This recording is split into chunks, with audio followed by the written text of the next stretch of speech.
Je viens de parler avec une femme qui a pas mal de questions sur les huiles essentielles et l'utilisation des huiles essentielles, au niveau de la quantité, pas au niveau de quelle huile, pourquoi.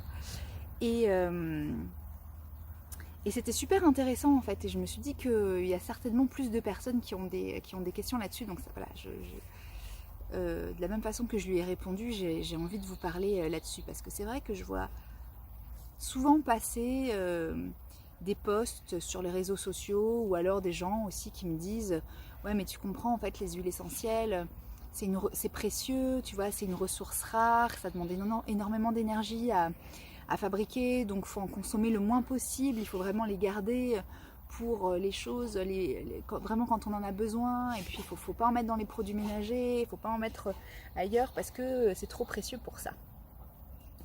Ou alors, euh, vu ce qui est en train de se passer sur la planète, ils font consommer moins. Ok. Je trouve que c'est louable, la pensée, de préserver la vie, de préserver ce qui est précieux, parce qu'en général, si on veut consommer moins, c'est pour pas gaspiller en fait, c'est pour pas faire tourner aussi tous les process de production, la pollution que ça peut entraîner et tout ça, pour finalement pas grand chose. Donc je suis complètement ok avec ça. Par contre, euh, je n'aime pas me faire limiter. Si tu me connais déjà un peu, tu sais que mon besoin de liberté est grand. Et donc je n'aime pas qu'on me limite. Je n'aime pas me limiter et j'aime pas le style de pensée qui va dans le sens de il faut moins. Moi je préfère voir il faut mieux, ou si c'est pour consommer, je préfère réfléchir en termes de je vais mieux consommer ou je vais consommer plus intelligemment que je vais consommer moins. Ça peut m'amener à moins consommer, mais revenons-en à ce qui est des huiles essentielles. Donc, est-ce que je suis d'accord avec il faut consommer moins d'essentiels? Non, absolument pas. Non, je suis d'accord avec il faut consommer plus d'huile essentielle. Pourquoi? euh, Pour l'impact, justement. Pour l'impact que ça a. Parce que oui, une huile essentielle c'est précieux, mais moi aussi en fait, je suis précieuse. Donc j'ai envie d'utiliser ces huiles essentielles précieuses pour mon corps précieux. Ça c'est déjà une première chose. Je préfère aussi nourrir des croyances d'abondance. C'est-à-dire que les ressources ne sont pas limitées sur cette planète.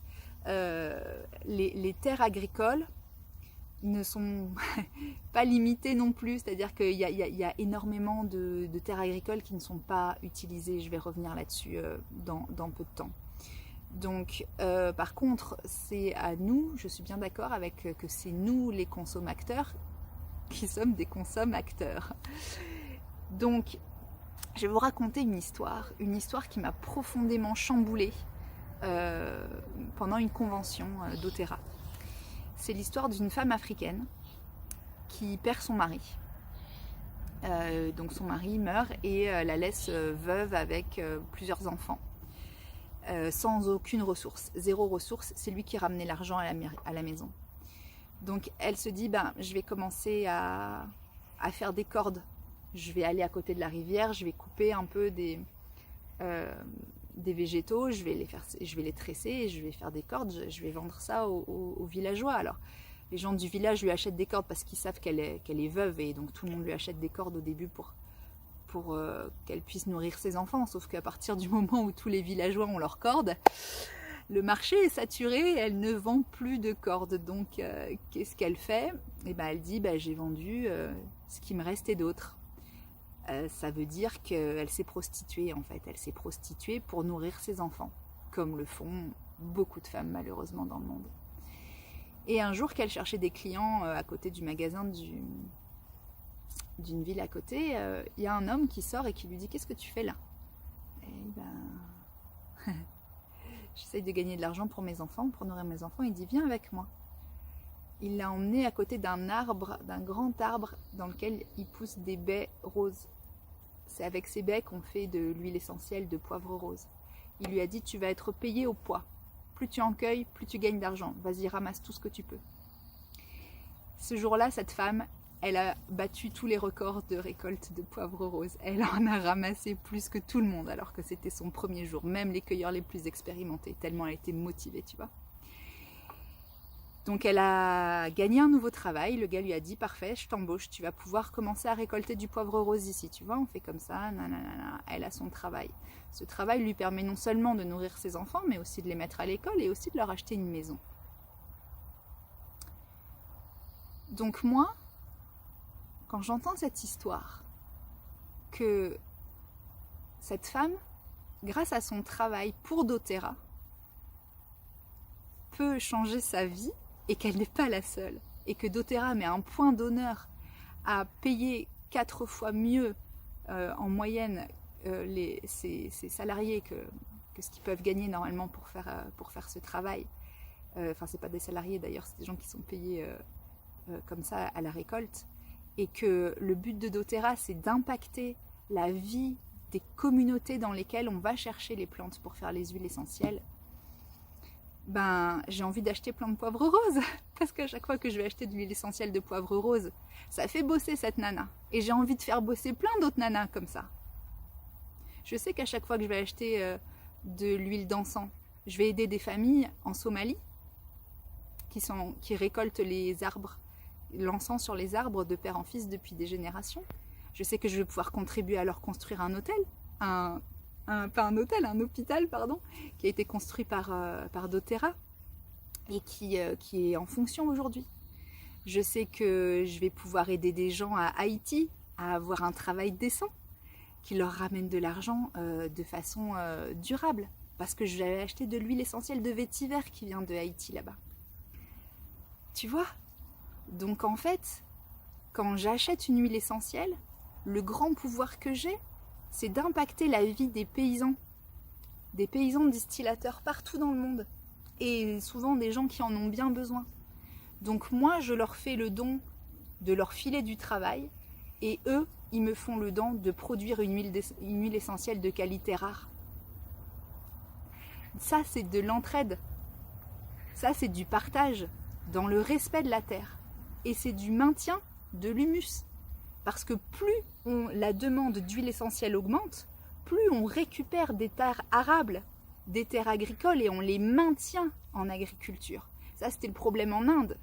On a de la menthe aujourd'hui. Avant, la menthe poivrée, elle venait de l'État de Washington aux États-Unis. Aujourd'hui, la menthe, elle vient de l'Inde. Pourquoi ? Parce que l'État de Washington n'a peut-être pas besoin de cet argent. Par contre, les fermiers indiens, ils ont besoin de ça.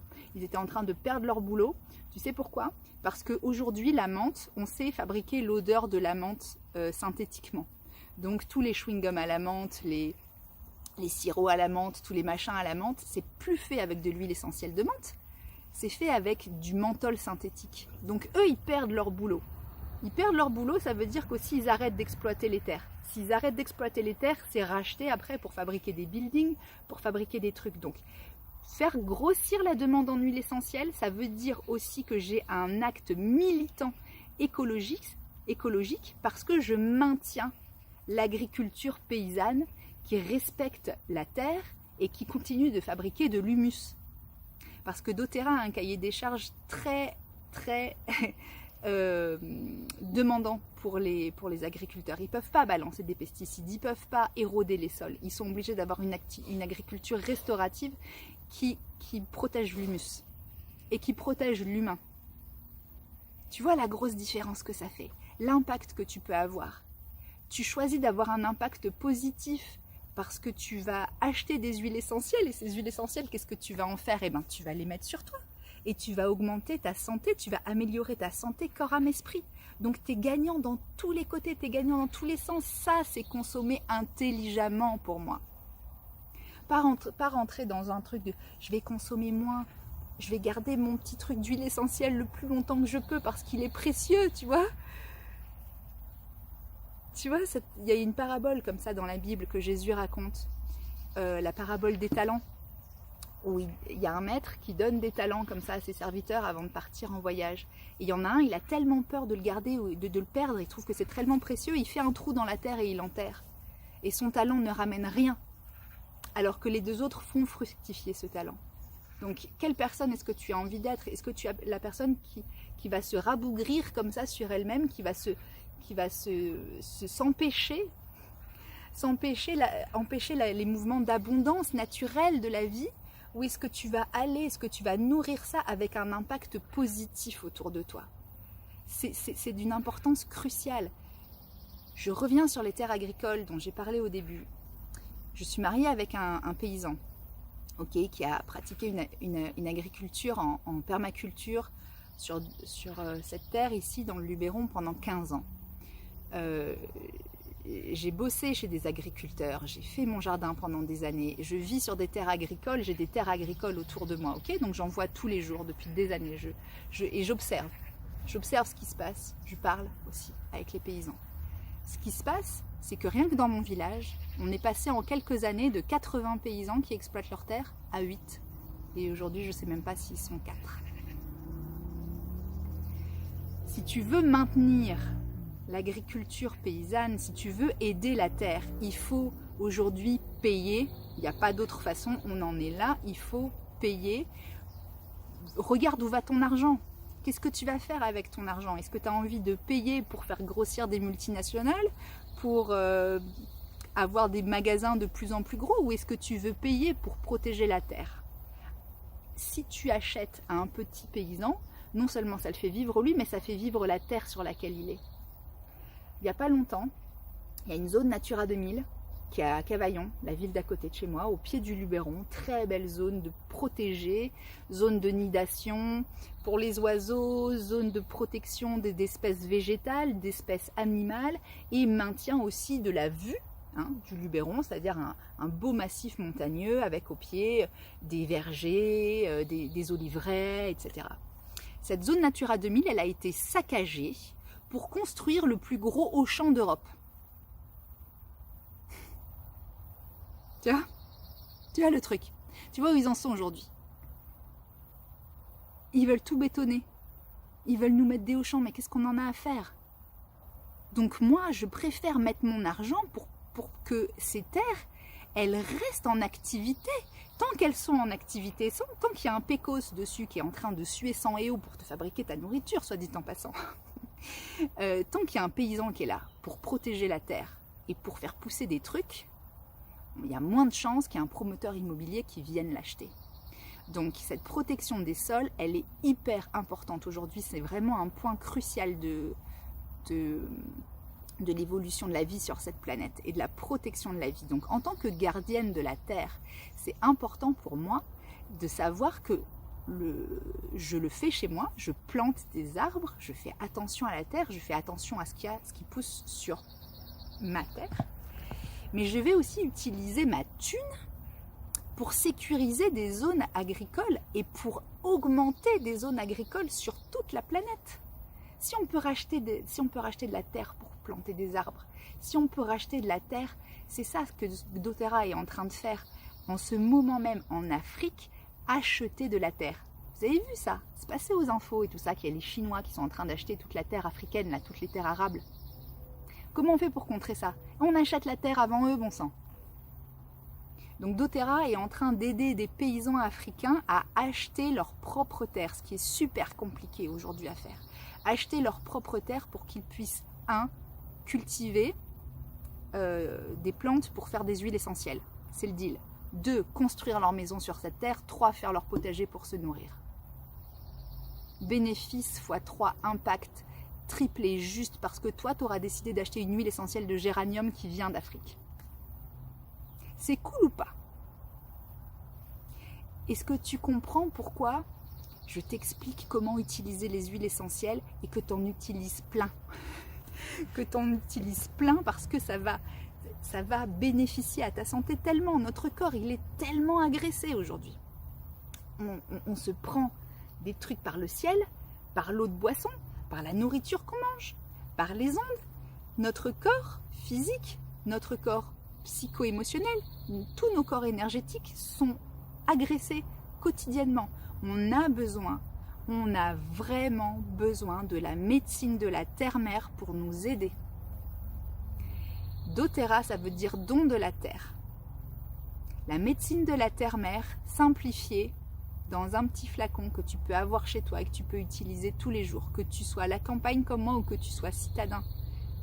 Une façon tellement facile pour toi de pouvoir mettre de la nature dans ta maison. Un flacon d'huile essentielle, tu as de la nature dans ta maison.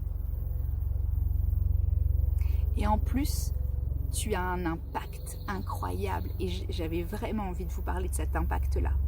Parce que c'est tellement important. Là encore, tout à l'heure, je suis allée chercher mon fils à l'école.